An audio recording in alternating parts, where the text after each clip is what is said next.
Haumatakuipi ake yushke wanchian kampi chantewashtea Yuhana Pechu Zapido. Ake Elijah Hopkins demie. Wana camping ta yehontu. Hello, everybody, and welcome again to the Buffalo Chasers podcast series. We are at week number 4, and today our topic, we'll be covering a few different things, but after discussions with Dekshi Wamdishake, we wanted to recognize how women are sacred, and we'll kind of explore that topic a little bit and kind of share some perspective on that. But first, I ask Uncle Tommy if you would share a prayer with us and get us started off in a good way. Toshka, Daya Chano Hecha to la Wupila Chichapelo. How me take epi Daya Hipia Dagushkanska Blaska Hecha Nahawana Glipi Hecha to la Wupila Chichapelo. Wamnisha ge Ho Hecha Jemita na Doba Ima Chapi. My relatives, again, we'd like to welcome you here to the Wantan Pebi face podcast, if you will. Me, I would say Tatanka Kua Pihecha. Buffalo Chasers, Tatanka Kua, however you refer to it in the Lakota language. And again, that's Wantan Pebi is the Assiniboine translation of Buffalo Chasers. So just to help you understand that. And again, it's a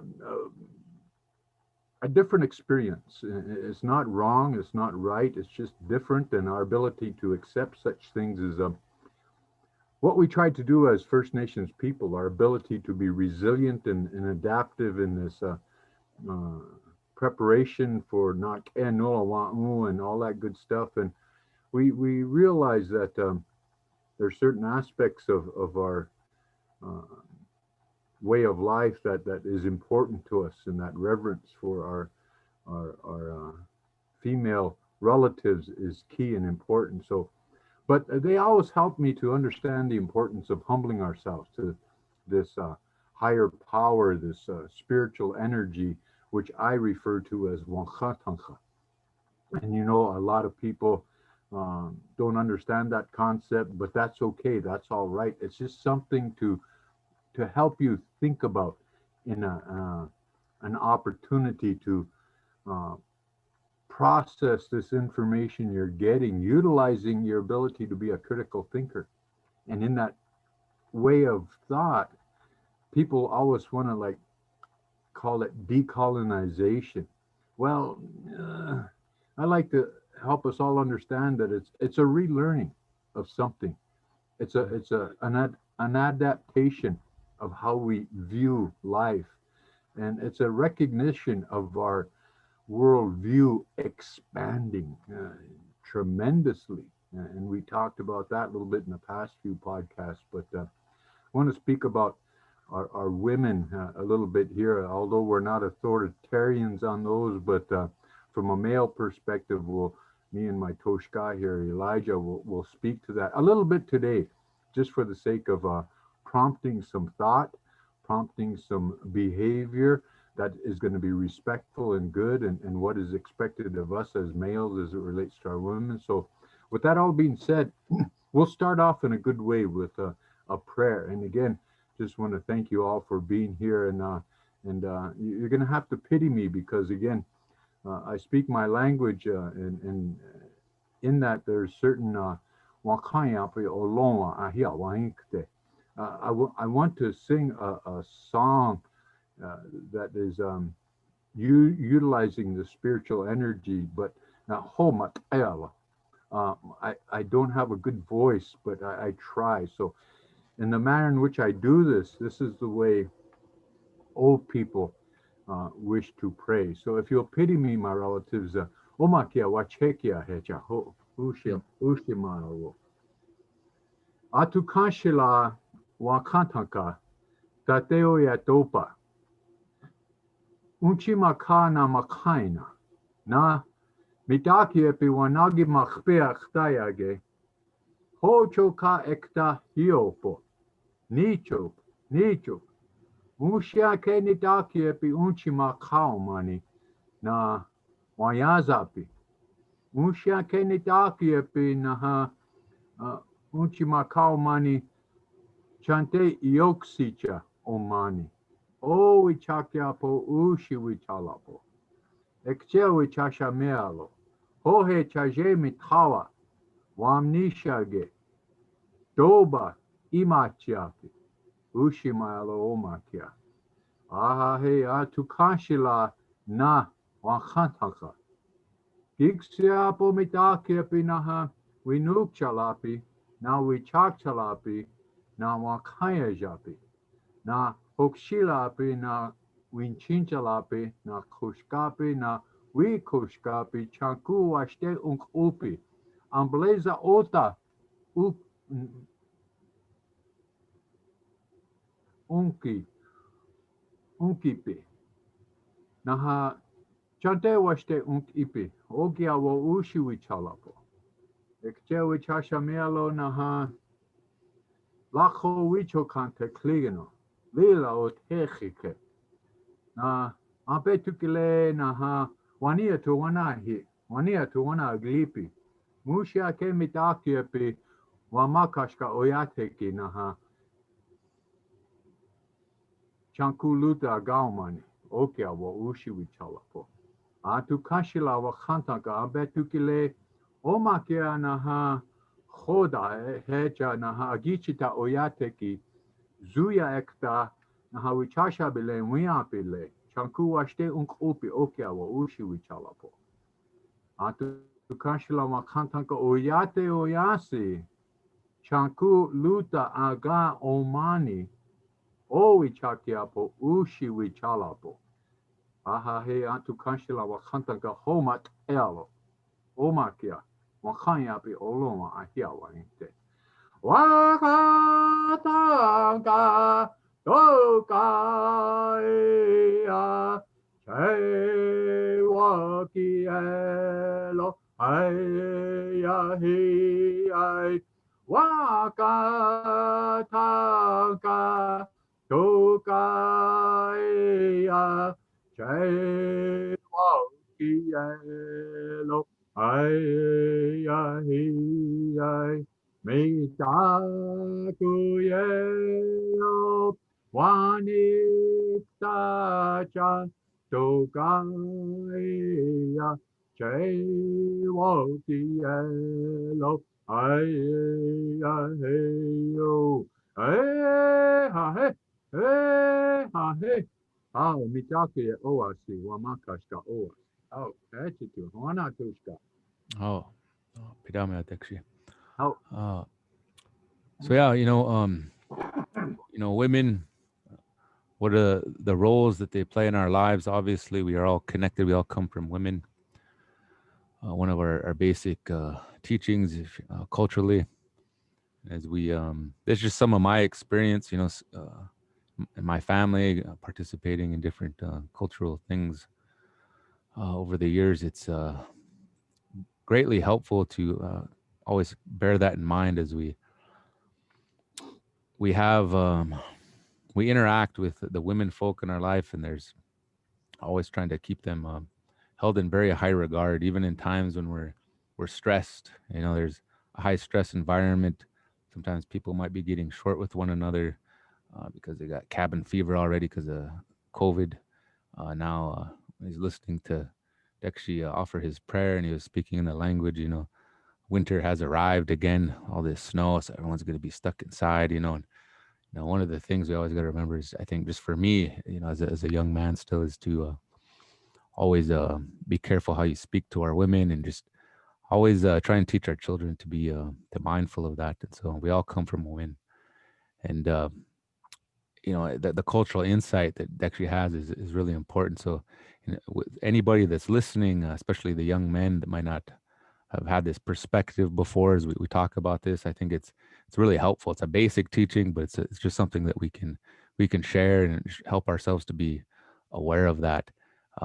Even in some of the basic ceremonies that we've participated in, the way it's explained to me, is that women don't have to do a lot of those things because they're already there. They're already sacred. A lot of those things are for us as men to carry certain things, is because we're not like that. We're not life givers. And so I just think it's a good way to kind of segue into this, the long walk through winter, as they say, Dekshi. Hmm. Hachitualo, washtialo, Tushka. You know, it's important that speaking for the Dakota and Lakota Oyateki, they're very matriarchal in their value system. The Nakona, uh, they are very patriarchal, but the difference is very little as it relates to the responsibilities of our women. And you know, like when I speak, I always try to help people understand that I'm very old school, and I always share with them that we nuk chalapi na we chak chalapi won't speak ya he mitawa. And what I'm sharing in that way is the older ladies that carry that wisdom and the older men that carry that wisdom were my teachers. And in that prospect, it's not just the older men, you know, because I probably learned more from the older ladies that have that wisdom, that woksape geabado is what they say. And in that process, they shared with me so graciously that it just was an indication of the definition of love. Uh, you know, you find that in our language, tejiada, it doesn't mean love per se. It's kind of like I'm stingy of you, or kind of like that. It doesn't mean love. There's a different translation wherever you go throughout the region of tejiada. Tejiada, like I love you, or that's what it's translated literally in that prospect. But it doesn't it doesn't mean that. It means like I'm stingy of you, or I don't want no. I will protect you to by whatever means. I'll die for you. It doesn't mean that, but it kind of that intent. But the women in my life, and I can speak to you from my perspective. Um, we hold with such reverence, eh? There's a very high regard that the males are taught to maintain, so we can sustain this attitude towards them to where it should be very respectful. And Hmm. even in spending what little time sometimes we have with them, always be listening, always be observant, always to realize that, and understanding that from the Dakota Lakota perspective, um, in a matriarchal society like that, the women always never participated. No, I can't say never, but didn't feel the need to participate in the sweat lodge, the Sundance, the Humblechia, all those things, because those were initially intended for men, so that we could humble ourselves to a understanding of the perspective that the females were blessed with. And again, remember now, this is just to provide with you an opportunity to incorporate that critical thinking, to process this information in your own mind and try to understand from a natural law perspective how these things were valued in such a way that they impacted us for the rest of our lives.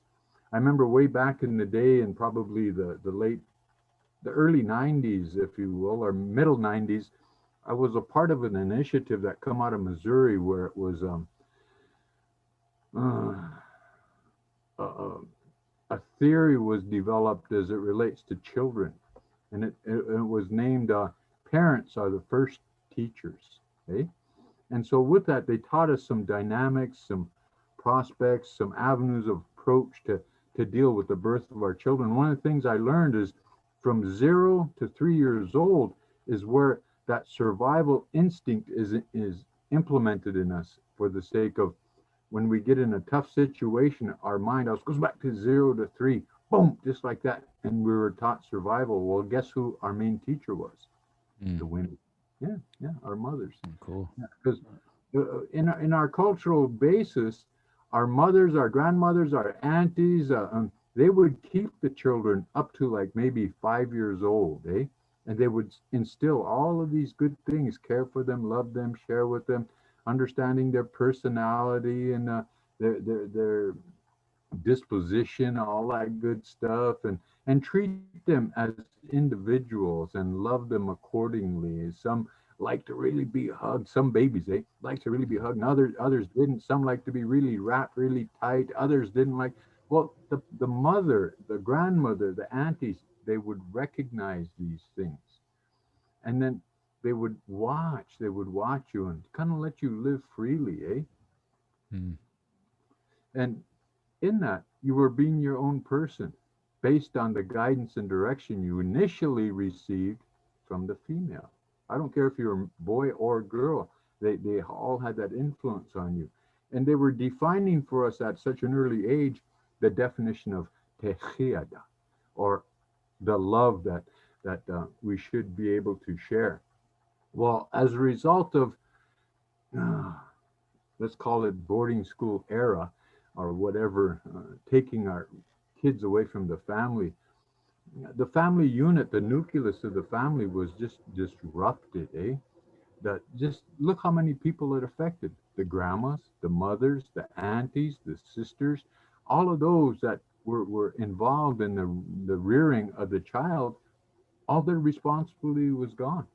It was taken away just like that by a government that had an attitude of kill the Indian, save the man sort of a thing, and forcing us to assimilate to a value system that was totally unnatural to our standard of way of life. And the women had to deal with that.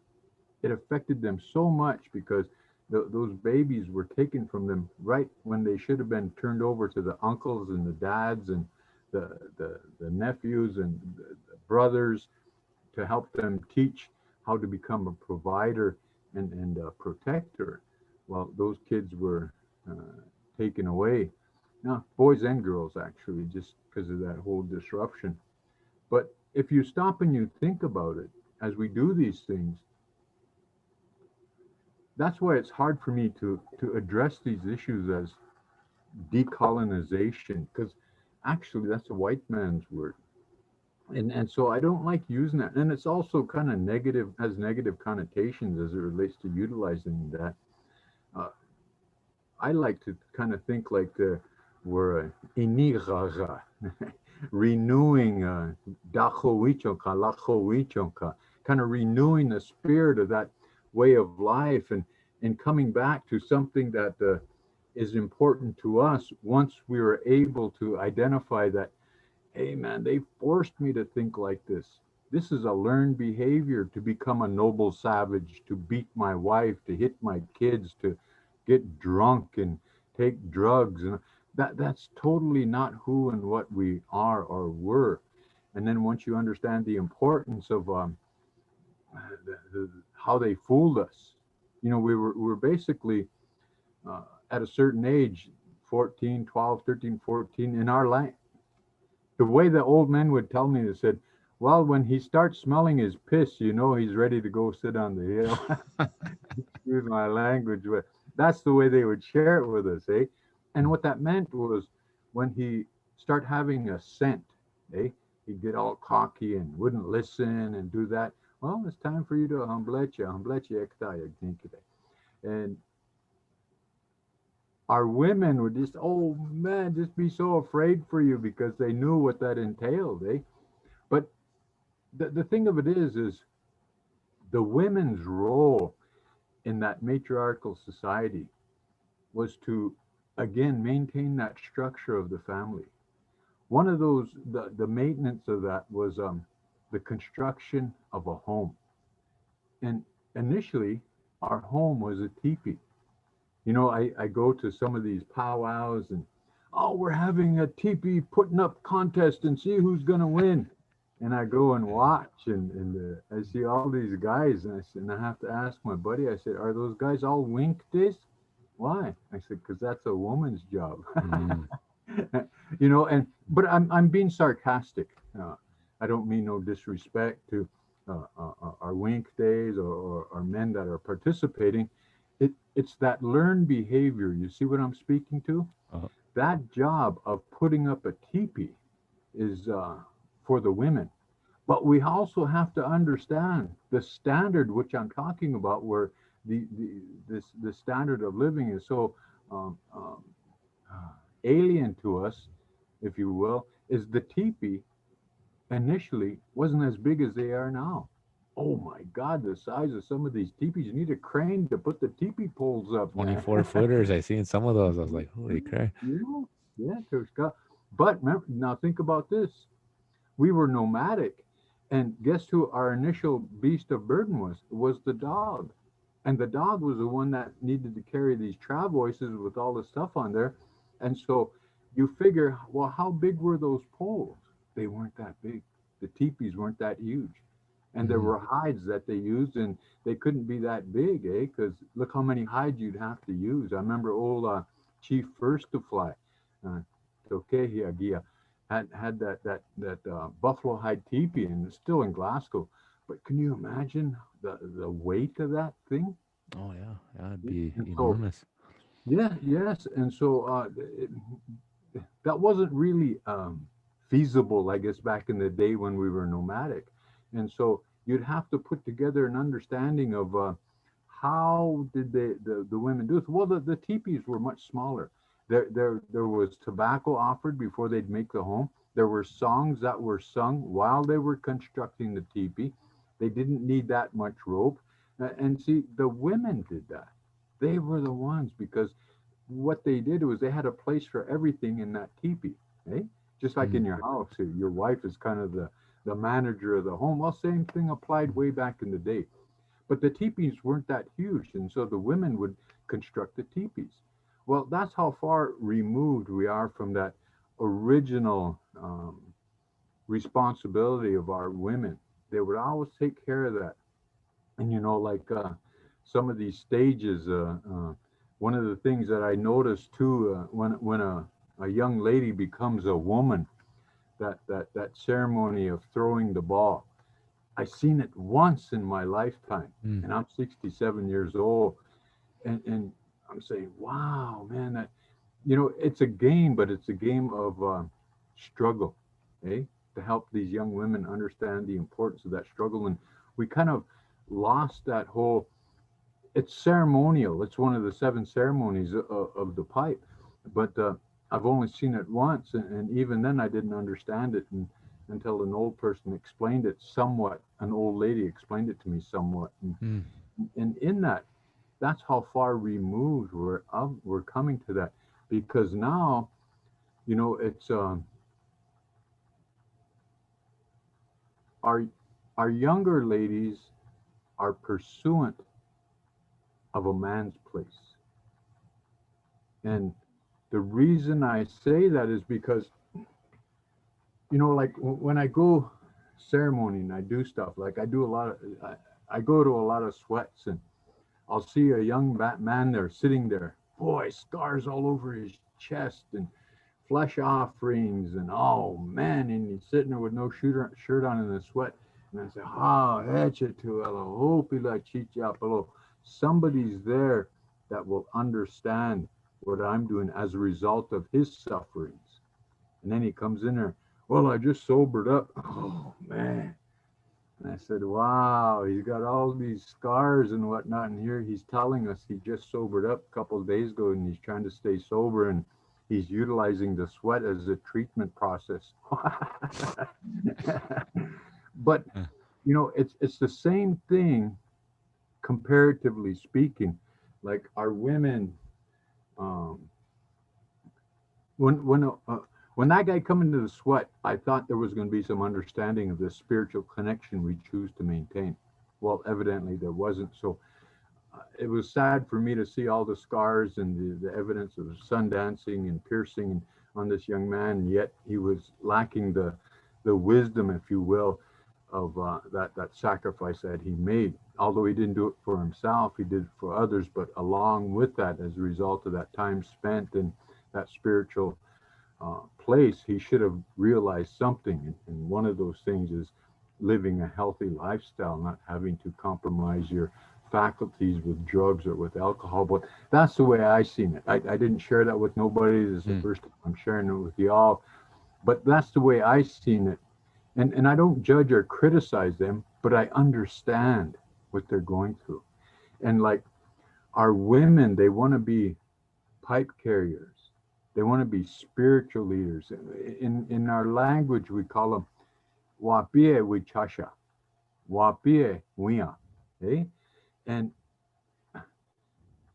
from my understanding, and this is key, is our women should let the men do that in a matriarchal society. Take that responsibility, be the provider and the protector, even in a spiritual concept. And the women, if they choose to come into the sweat lodge, then, like that young man came in there with these markings. Well, when a woman comes in there, that should tell the men, oh, good, everything's done, the food's going to be there, we're going to have this, and all this stuff is taken care of. And they took care of all of their women responsibilities, so now they're going to come in and share this time with us. That's the way I think. But we even have gone away from that.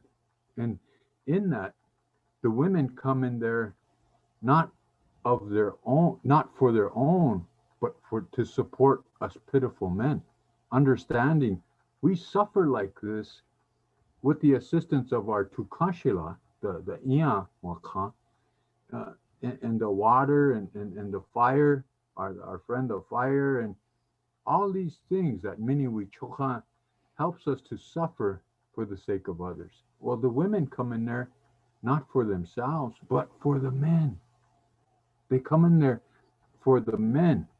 And we kind of lost that. So when we refer to it, and I try to share that when I'm in the sweat lodge, it's not so much inipi as it is inigaga.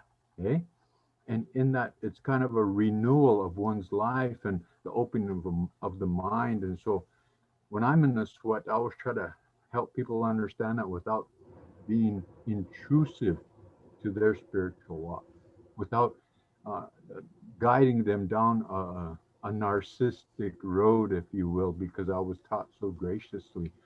But when you say stuff like this, when you share stuff like this, they get offended, eh?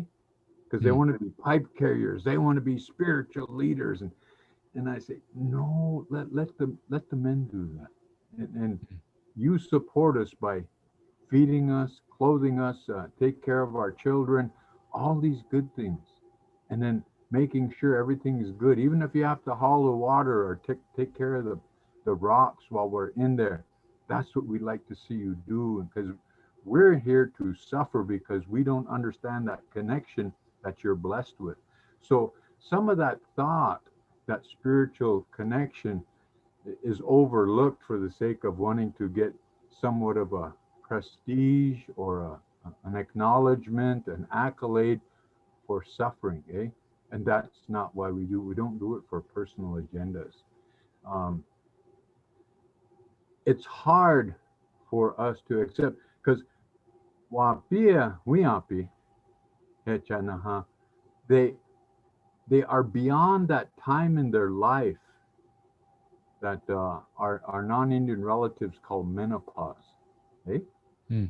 And then they become wapia wiapi, and then they come the ladies that fix things, eh? With the understanding of the medicines that we utilize. Guess who picks it? The ladies. The medicines that are prepared, guess who prepares it? The ladies.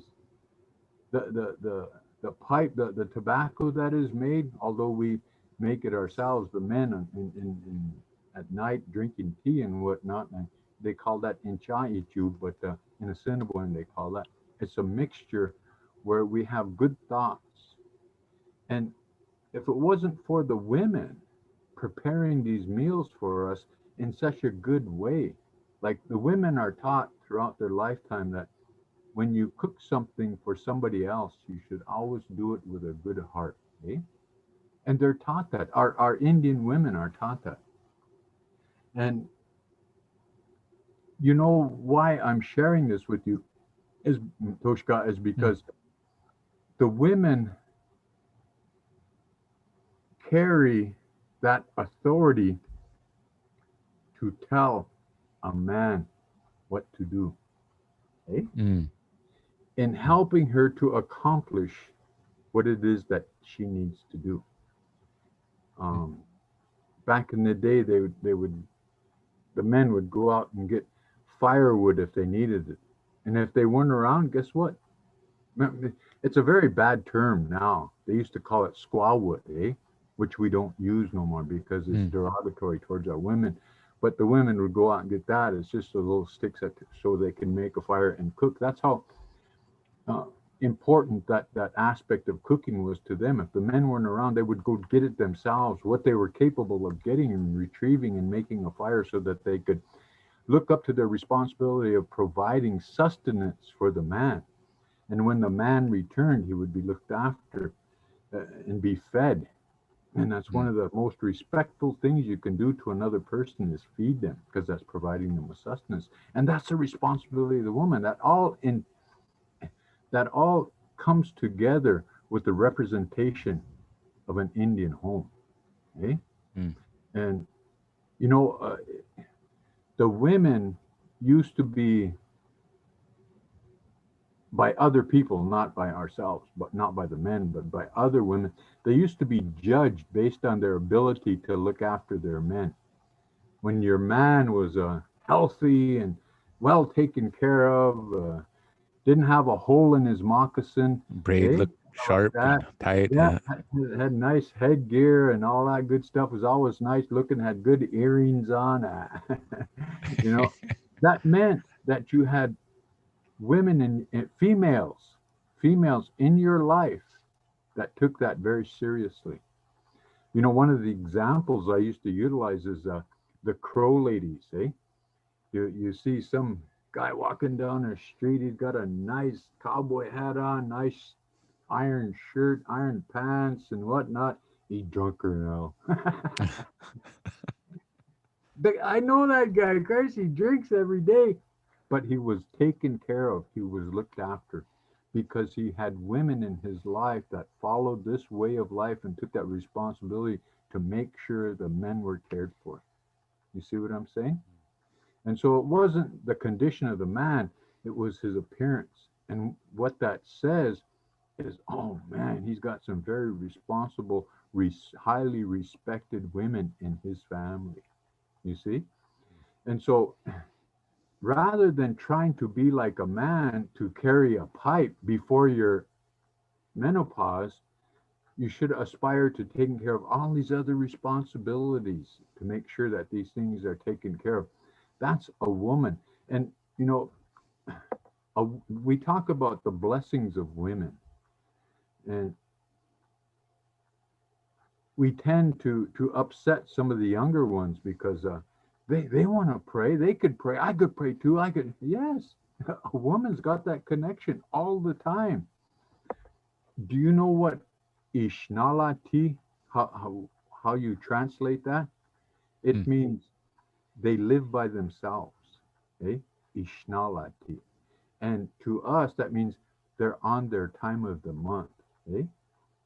Uh, and the reason they go live by themselves is not because they're dirty or they're, oh, you got to get away from here, you can't be around us, you can't come around. No, no, it's because that's when they're most spiritually connected to our star people, to where we believe we come from based on our stories of origin.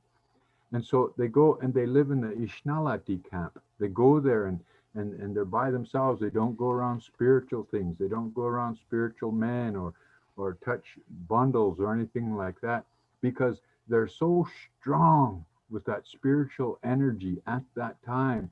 They go off by themselves to maintain that connection that's when they pray. Eh? Mm. That's when they take and they don't talk to God or whatever you call him. Me, I call it wakantaka, spiritual energy. They don't talk to, they talk with that energy. They talk with it. That's Mm. how close they are at that time. And so recognizing these responsibilities, that's how far removed this colonized thought process, as this assimilation has taken us. And of course, uh, I'm old school. So that's what was shared with me. And as we do these things, um, I used to go sweat out at my dad's ate api hemita mato pewakan, uh, at his house. And my mom um, would always, when we get through sweating, there was always food. And if she came into the sweat with us, and she wouldn't come in all the time, but if she came into the sweat with us, there were other ladies that were taking care of the food after she instructed them what to do, and then she'd come in and sweat with us. Mm. You see? Mm. And I asked her, I said, why is that? Why don't you sweat with us all the time, Mom? We want to see you in there. We need your help, man. You know, I don't sin, you do it. No, she was teasing me, of Mm. course. But then that's when she explained to me, all this stuff needs to be taken care of for your dad. He helps so many people, and yet nobody looks after him. And we don't want to ask anybody else to take care of him. Eh? Mm. So I'll do that. And when I'm making my meals, she always said, I'm in prayer because I want to have a good heart. I want to share these good feelings with what you all will be consuming after the sweat lodge. She said, but if that's all taken care of by these other young ladies that are learning, she said, then I can come in. I can come and sit on that side next to your dad, and we can have a good prayer. And then she would come in. And one of the things that I noticed when I go to sweats, because I don't tell people what to do, I don't tell them what's wrong. And these ways aren't right or wrong. There's no right or wrong. Mm. It's how you choose to do them. But I noticed that a lot of our women still set like men. One of the things, eh? Mm. And I see that, and I often wonder who their teacher is, because the women will set like men. Because my teacher was my mother. They called her Tashumpa Wakanwi, holy crowbar woman. But um, she said, when women go to sweat, they shouldn't sit like a man. They should sit with their knees under them and on the side like that. Eh? They shouldn't sit like a man sits. Awesome. You know how Indians are. Eh. They shouldn't sit like that. She said they should have their knees under them and sit like that. And she said that's just out of respect for the ability to give life and protecting that, keeping it safe. But that's one of the things that I've noticed, and that's how far removed we are from these teachings. And God forbid, I can't say nothing, and I won't, Mm. because again, that would be telling them, and I don't want to give that perception that I'm telling anybody how to do these things, because I don't want them to feel bad and deter them from coming to the next sweat. Oh, I'm doing everything wrong, and no. That your mere presence is so respected at any sweat lodge. But the women, as they do these things in a legitimate way, uh, there's a reasoning behind it, and that's why I say critical thought is important. Um, the reason we're doing this podcast is to help people understand uh, some of the old ways and how it was done. And if we can adapt and adjust and relearn and rejuvenate this renewing of our spirit and the value system that it represents, and we learn how to behave at certain things, like my children are always taught in a good way to be respectful. And when adults talking, don't speak, don't run in front of any of your elders. And you stop and you always shake your relatives' hands. You acknowledge them, let them know who your mom and dad is and who your grandpa and grandpa is, and then you can go play. But they were taught like that. And Mm. my children were never in a church, but yet they've achieved so much in their lives, eh? My one son was a valedictorian over here at the Poplar School. My other daughter is representative of the whole province of Saskatchewan on a youth council because education is important to them. Education is key to them. But guess who taught them that initially when they were babies? Because they were put into a what we call a moss bag, which you would call a papoose. That's how all my kids were brought up. And recognizing that comfort to them, and they were never told what to do. They were never told to do this, to do that. The same gracious way in which we were taught, because their mother, uh, my kids' mom, was brought up basically in a traditional lifestyle as well. And in that whole process, there was a certain, even the language, a certain way a woman says things and a certain way a man says things. There was a difference there. You know, when I speak about matriarchal and patriarchal, uh, I come from a matriarchal upbringing in the value system. I could recognize it, I could see it, and as I think back, oh, that's why the women couldn't be here or didn't come or stuff like that. And it really threw me for a loop when I went to the East Coast and attended ceremony. And guess what? It was all turned around. Because guess who Mm, their spiritual leaders were? The women. mm, This was the ones that were the Itanchas, the Hungas. It was the women. Okay? The Anishinaabe, they their females are the ones that carry the bundles and do this. And so it was very indifferent to me to sit there at a ceremony and have a woman tell you what to do things. Well, I'm a male, and so I have an ego, and it wasn't because I disrespected women. It's because I wasn't used to it, and it took me a little bit to accept that. mm. But then once I realized that, oh, that's their way. Okay, okay, I can deal with this because I knew I was going to return to my own way. But again, the the government, because we were at one time under the Department of War, which has since become the Department of Interior, the government led us to believe that we're all patriarchal in this Hollywood romanticized perspective, like the warriors, they're savages, they're heathens, they're pagans, they don't know no better. And they got it all wrong. Because, again, we were led initially by our women based on that clan system and the societies that was part of that and that our families evolved from.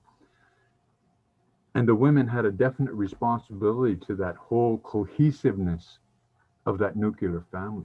They had an understanding of the definition of love for the sake of how empathetic and compassionate I am because I exercise those duties each and every day by not fighting with you or arguing with you, but showing some empathy, then I can understand with this wisdom that I've been bestowed with as a result of my teachings that I don't have to argue with you or get mean to you.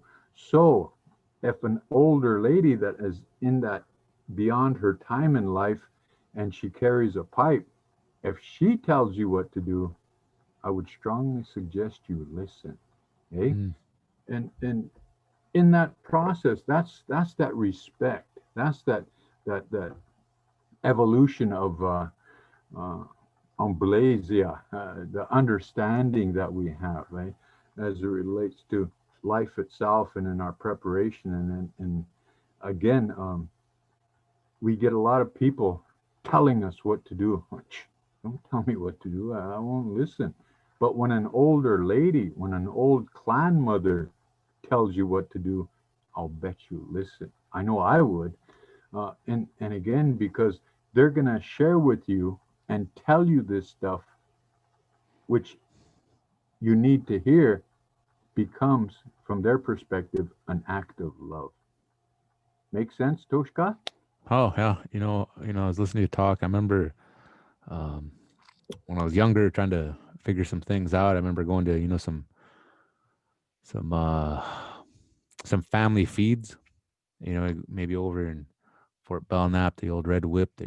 Something would be happening, and I made the mistake of wandering into the kitchen to grab something, and man, I really got chewed out by those old women. But at first, kind of hurt my feelings. But what I realized that was their role. Run me out Oh, of there. That I didn't belong, especially during the ceremony. But even applying some of those things to contemporary times, we're all inside, and out of respect for the missus, the wife, the mother of our children, we still try and do the dishes, still yeah, try yeah, and yeah. go out to the barbecue and, help out, but definitely need to defer. Okay, that's what you want to have tonight. Okay. Okay. That's what we'll cook. Oh, But yeah, I definitely appreciate your perspective on that. Some of that stuff is the first time I heard that from that perspective, and I think all of us just need to be reminded of that, because it's it seems like sometimes we get farther and farther away from people that have that type of knowledge, and some of us might not have the kushis that or unchis that were had that type of that background experience. So it's definitely something that we can all implement now and have a better, healthier perspective, holistic perspective on our mental health and how we interact with everybody. yeah. It's amazing how even our women become exploited in their desperation to become Wakawiyans. And that's not even place for them because again, we see that more often than not. That happened one time when Arvil and his crew were coming through here. They were, uh, I forget what ride it was. They were headed to Canada or somewhere. But Mm, I was talking with him at that time, and he said, Tommy, he said it was after they come through, and I met them up, and I think it was Wood Mountain. I was visiting with Arvil, and he said, "We come through your camp." He said, we kind of wanted a little something to eat. And he said, but tell the folks that made that meal for us. Oh man, that was good. He said, but it just amazes me. He said, we would have loved a hot meal, but what they brought us was bologna sandwiches and cheese. He said, I'm not complaining because I love the meal itself, but there was only like 3 or 4 ladies that really did that for us. He said, tried to feed us and understood. And it was such a short time anyway, but he said, but that night, uh, we wanted to pray for Fort Peck, so we got the pipe. Holy Christ, he said, you should have seen the females coming out. Oh my God, they're all dressed up and all uh, today. And he said, I had to think to myself, we were hungry and starving. He said, I wonder where they were at then.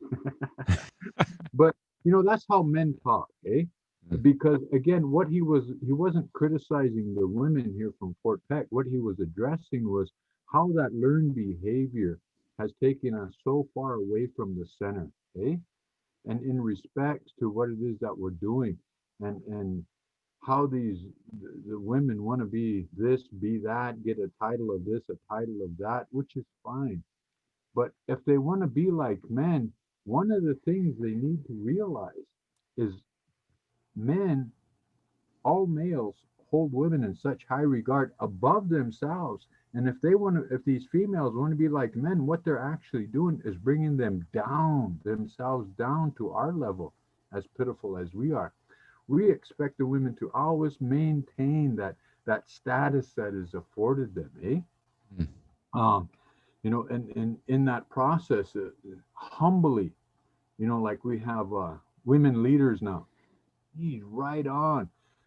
I was a tribal leader for a number of years, and I always had, like I explained to them, I have 10 women that I refer to as my wives. They exploited that. They said, "Oh, Tommy's trying to be a pimp Mac daddy. He's got 10 women that." And I said, "Oh my uh, God!" But I didn't say nothing. I said, mm, "If that's the way they want to think about it, then let them think about it." They didn't respect the fact that I was a spiritual leader, a tribal leader, and I needed all these women around me because I never made a decision until I made reference to the females, eh? And then after that, I referred to them as mihasani, my other skin, eh? The ones that looked after me and took care of me, so to speak, and kept me comforted to mm, a certain degree. But all of these women that I kept around me, they were all highly educated. They had bachelor's degrees. A couple of them had doctorates and master's degrees. About 4 or 5 of them had master's degrees. Uh, and I always made reference to them. And that's the way I would utilize their influences. I never made a decision without making reference to them. Because Lakota Wamacha, Tokeya. I'm an Indian first, you see. And outside people didn't understand that, but then again they start lying about it. Like those women, those 10 women I had that I referred to as my wife, they give the inference that these women were imbeciles and stupid and didn't have a mind of their own to make their own decision to be associated with me. They Mm. understood fully the respect that I needed to maintain this position of leadership, eh? But oh, great! Some of them, especially the ladies, they Yeah. just lie and did that and did that, and I wouldn't say anything back because, again, I knew they were lying, and so I just kept it to myself. Eh? Mm. And then some of them couldn't hang with these other ladies and be helpful in that in in that support that we did. So, but in respects to that understanding of the responsibilities of women in regards to maintaining that nuclear family perspective is there's a lot more to understand than we just superficially went over. But there's a lot more to that than the people can see. I could never have ever been to where I'm at without my mother, number one. And then I also have 4 or 5, actually 6 or 7 other mothers that I rely on now that help me, that call me and check on me Mm. because of what I've been through in my life.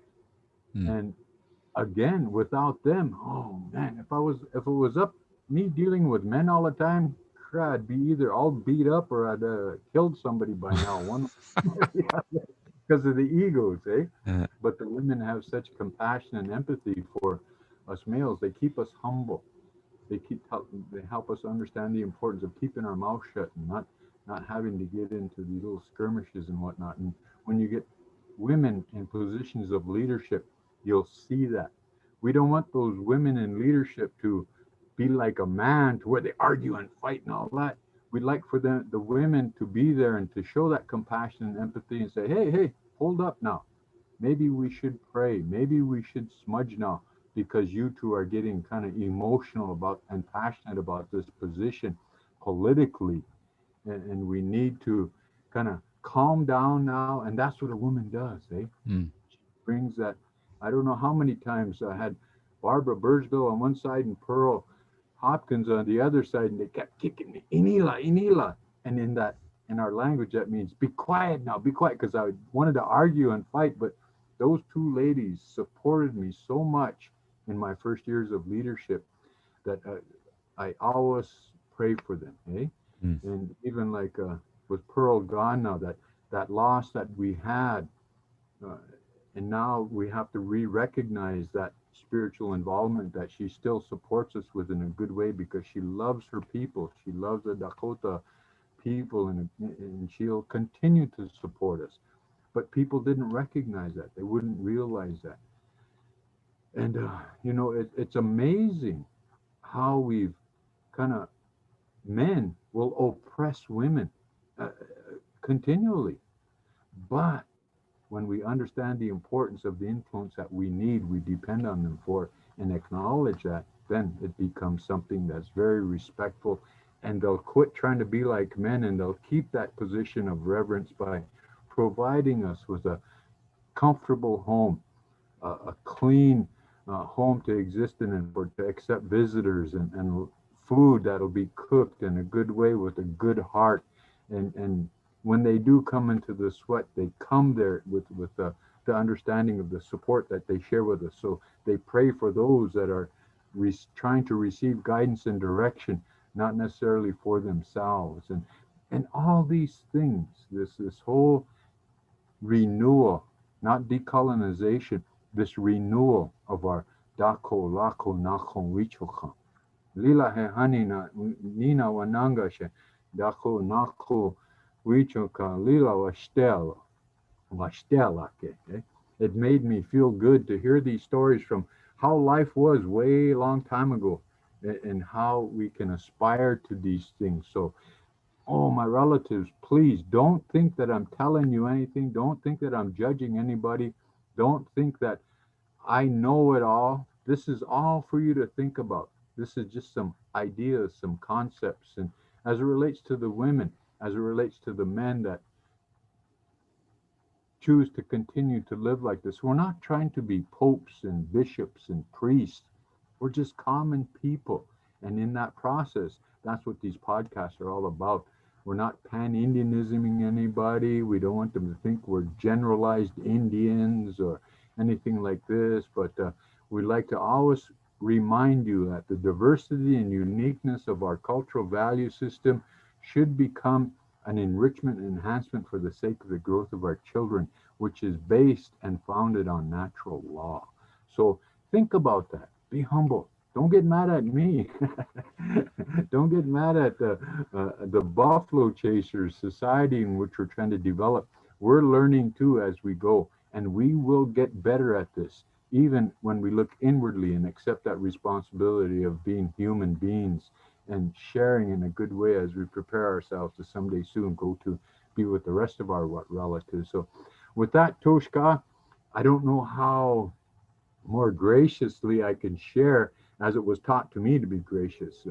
But I'm trying. And so, Ibluka, Ushimalo, Omakiana, Agnagupta, Dalgunishlonoishni, Ho, Hechetu, Mitakio. Oh, oh, Wopi de Tanka Echiche. Thank you for that, Uncle Tommy. I think, you know, for those out there that are listening, um, over the course of the coming weeks and as we get more, we evolve and we develop this a little bit more. He's talking about how we're going to get better. That's one of the main goals of the podcast is to assist with our character development of our students and hopefully our community. But that's like an inward experience, and hopefully that when we listen and we can maybe apply these things to ourselves, it helps us to understand what the roles are culturally, some roles, because it sounds like there could possibly be role confusion. We want to help that, and someone like Uncle Tommy has some really good experience with that, and then with some other guests that we bring on, it'll only add to that experience. And so that's the internal supports, and then the external outside of those supports. What are those supports? That's something like this podcast. It might be something like your family members. It could be the sweat lodges, whatever spiritual entities that you have to assist and help, mentors. That's what we want to establish. We also have some things like some student virtual talking circles that we're going to be implementing starting probably next week. It's going to be not streamed live on Facebook. It'll be um, we'll have some students show up through Zoom. It'll be sent to your student email account. You can join the link. Totally optional, but it's meant to be confidential. And there'll be some rules explained by some staff there, and then individuals like myself or Uncle Tommy will be there, and you could just be there to listen, or you could just be there to talk, to share. If you want to turn your camera on and say hello and talk, or just to just show up and listen, that's going to be totally up to you. But I just wanted to let the students know, or anybody that's listening, that as part of this Watape Tatanka Okuapi society that we're trying to develop. These are some of the resources and tools that are at your disposal to help you in your development. Let them know who's facilitating it. How facilitate that process, I think, is super important. Um, and also, before we wrap it up today, um, those of you that are podcasters that like to listen, we recently put the audio version of the podcast on Spotify. So if you go to Spotify, it's an app. You just look it up Wow. online, and you will already see episodes 1, 2, and 3, I believe. And then I try and get this this fourth week out right away, and usually there's a little bit of lag by the time it gets up on Spotify. So that's already live. We're already live on Spotify, the recorded audio version. We are also here, obviously, on Facebook. You can see the full episodes there. You can go to YouTube and subscribe to Fort Peck Community College. All 3 of the episodes, and this one will be there as well. And then also the audio version is available or will be very shortly. I submitted it to Apple. So you go to iTunes, for all you iTunesers, search Buffalo Chasers on Spotify, Buffalo Chasers, and Apple Podcast, iTunes, Buffalo Chasers. You'll see the audio version there. So again, I thank you guys all for listening. Do us a big favor out there. If you're on Facebook, give us a like, give us a share, and the 50th share we get, we'll try and track it somehow. But we have some items. We have a pretty Cho Buffalo Chasers jacket that only true Buffalo Chasers, that they earn that, they wear that. So if you're listening, you give us a like, and if you're number 50, we'll track your name, and we will deliver you a Buffalo Chasers jacket. Dexy's got one. I got one. There's several of us at the college that have them. So just give us a share, give us a like, show some love to the Buffalo Chasers podcast series, and you will be blessed with a We'll give Buffalo away Chaser. some of your food cards. How? Hey, don't you spin? Yeah, we also got some. We also got some Buffalo Chasers cards. So the first, how many do we got here? The first 10 shares. Give me a share. The first 10 shares, and I can track this. 10 shares on Facebook. Yeah. $25 gift card. The first 10. Yeah. But we need your name though. So the first 10, we'll be able to track it. So we got 10 $25 Albertsons gift cards. So we'll be tracking that, go. and we will send those out to you right away. So one jacket to the 50th like, and then the first 10 shares on Facebook, you will be getting a $25 Albertsons gift card. Boom, that's how we do in Buffalo Chasers world. So again, we'll be on the lookout for that. Thank you, Dexy, for joining us again today, supporting the podcast. We'll see you guys all next week. Henana pekte doksta kewa chia kapiktedo petuashte yuhapo. Hechito Tushka Dai Chanuna Chante Washe Yuha Hechito Doksha Kewa Chudikta.